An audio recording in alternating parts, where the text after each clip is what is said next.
Welcome to Magic! You and your opponents take the role of Planeswalkers, powerful sorcerers who can magically travel between planes of existence. To win, you must defeat your opponent by bringing his life total down from 20 to 0. To do this, you will use a variety of tools, represented in the game as a deck of shuffled cards. All players have their own decks to play with. We call this your library. At the beginning of the game, each player draws 7 cards. If you don't like your opening hand, you have the option of redrawing, called... As you can see, Magic cards have many symbols and words. We'll explain what they mean as the game continues.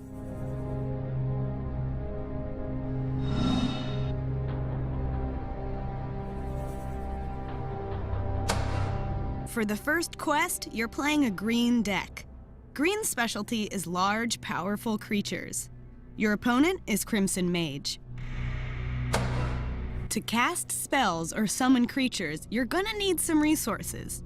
In Magic, the main resource, mana, comes from lands. Every turn you may play a land from your hand. Once you have enough lands on the battlefield, you'll have the mana you need to cast spells, including summoning creatures. Play a land now.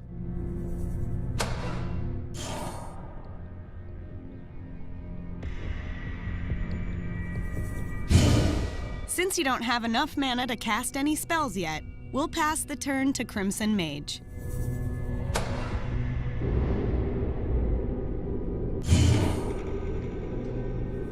Crimson Mage will also play lands to build the resources he needs to cast spells.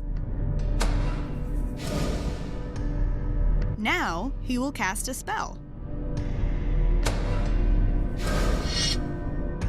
Crimson Mage has summoned a creature. Attacking with creatures, like Crazed Goblin, is the major way players defeat their opponents. On every creature card, the bottom corner displays its power and toughness.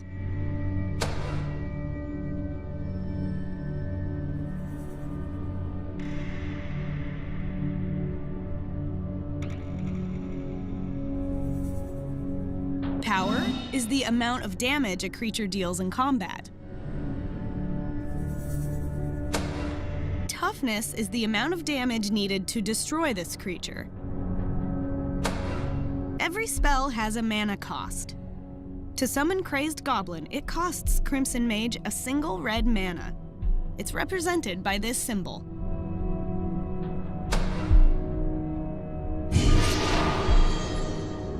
He had to use up or tap his land to pay to cast this spell.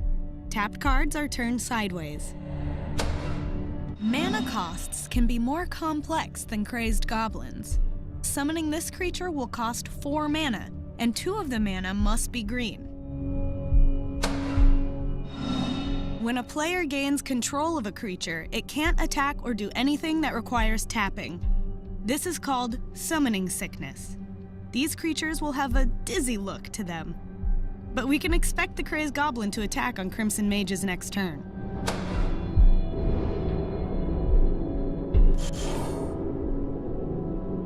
Now it's our turn. Let's summon Colonian Tusker. To cast this spell, play a second land, and then choose the creature that costs 2 green mana.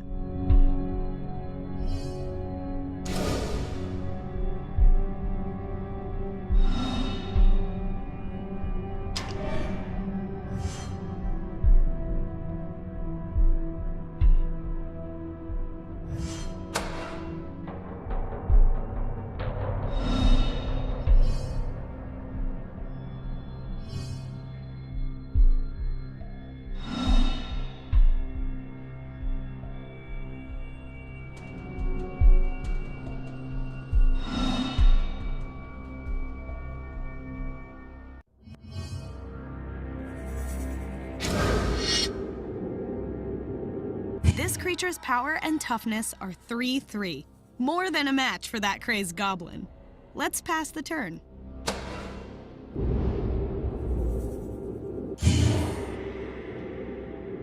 Now, Crimson Mage will play a land and then attack us with the Crazed Goblin.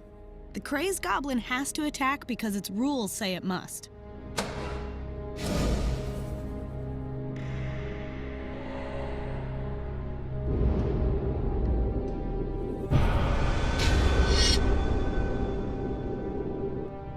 When a creature attacks, it taps and moves forward.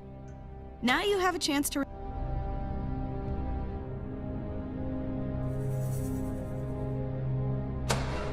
If Crimson Mage's attacking creatures aren't blocked, you will take damage. Your Colonian Tusk...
During the combat damage step, each creature deals damage equal to their power.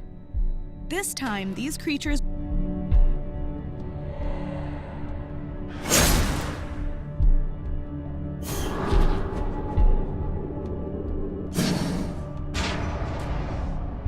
At the end of every turn, each creature heals.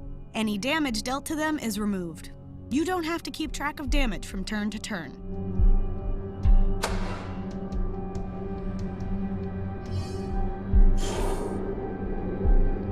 Play another land.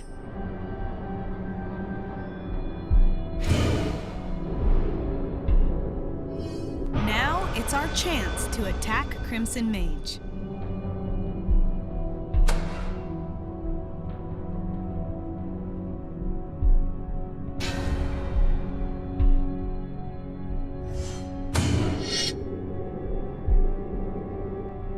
Because he doesn't have any creatures to block with, Crimson Mage will take 3 points of damage.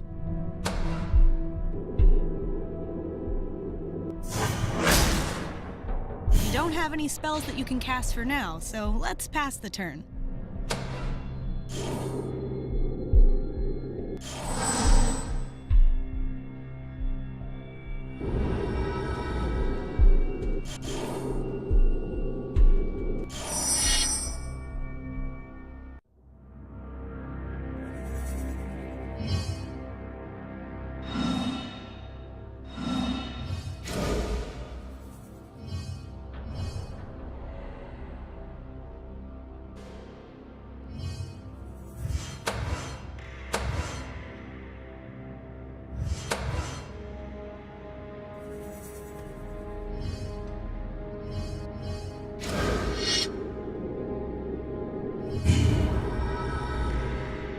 Time to attack! Send your Colonian Tusker into combat. Remember that you can't attack with your Rumbling Baloth yet, because it has Summoning Sickness.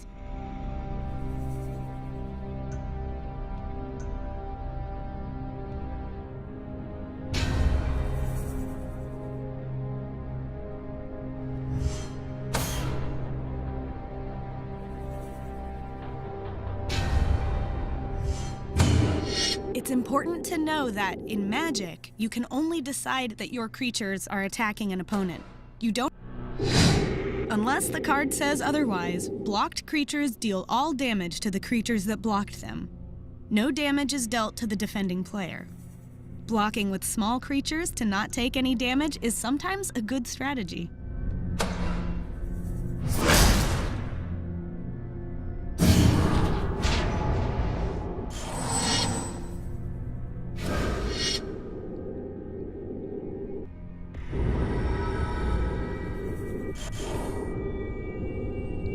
This time, we're gonna try something a little different. Instead of playing your land and casting a spell before combat, wait until after combat.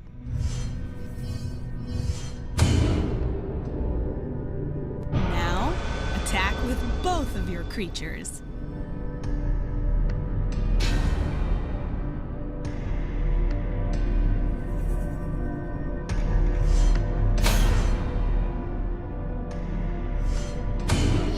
Looks like Crimson Mage has decided not to block with his Bloodrock Cyclops, so he'll take 7 damage. Awesome!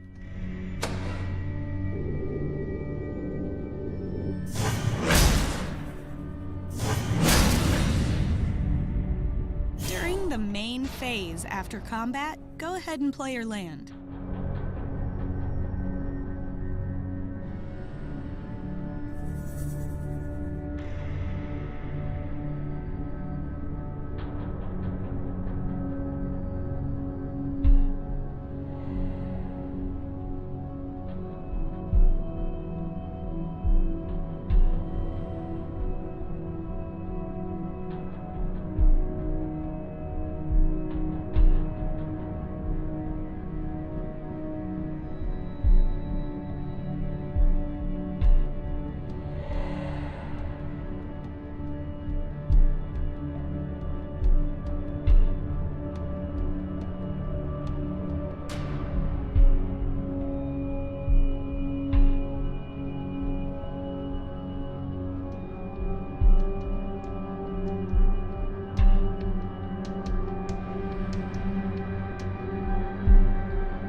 You'll be in great shape to win if you cast this creature next.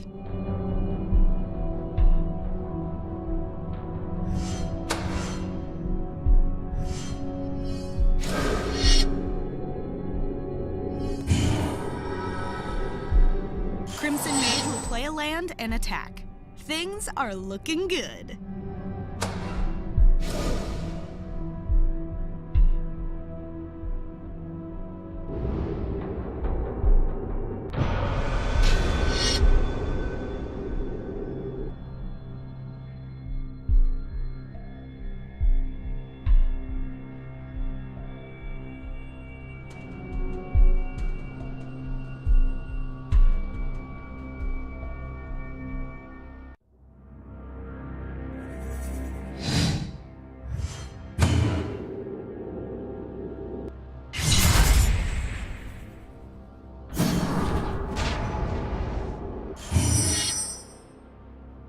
All you need to do now is attack with everything.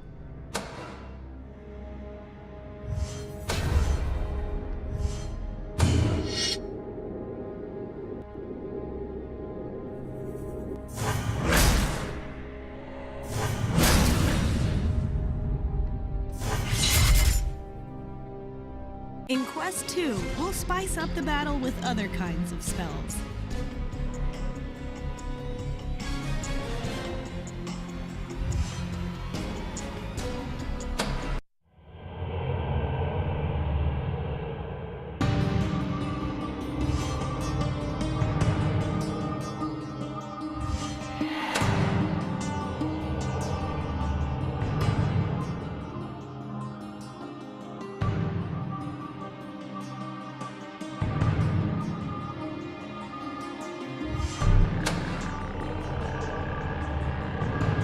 For your second quest, you'll be using a black deck.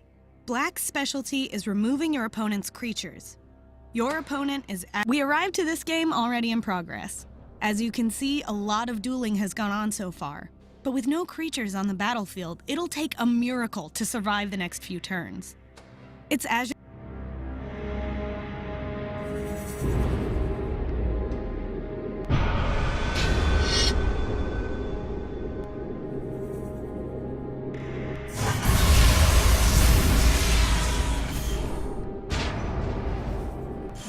Looks promising. You've drawn Assassinate, a sorcery. Sorcery.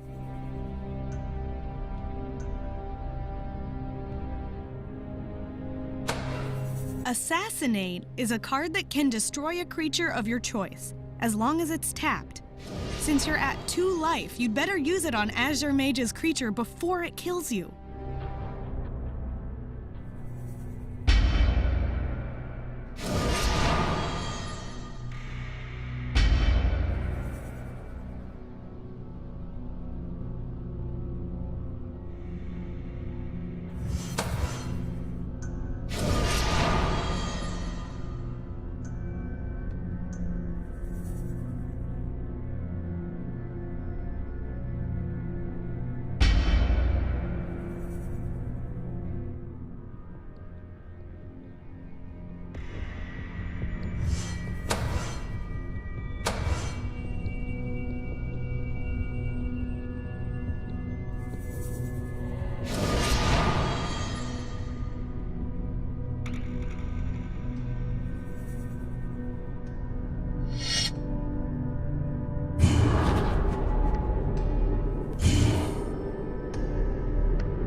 Azure Mage will cast some spells. Divination.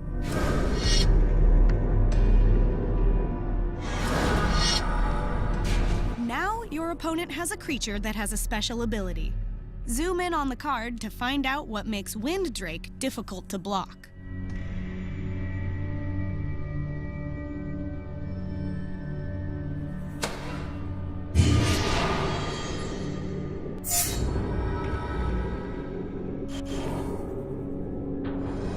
Without another Assassinate card, you have no way to destroy Azure Mage's Wind Drake. What will you do?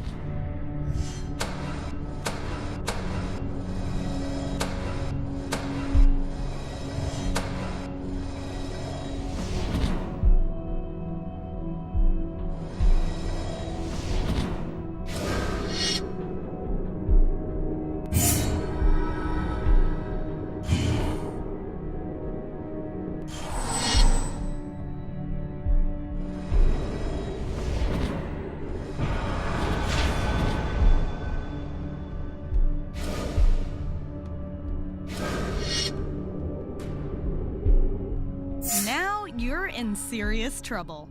That Goliath Sphinx...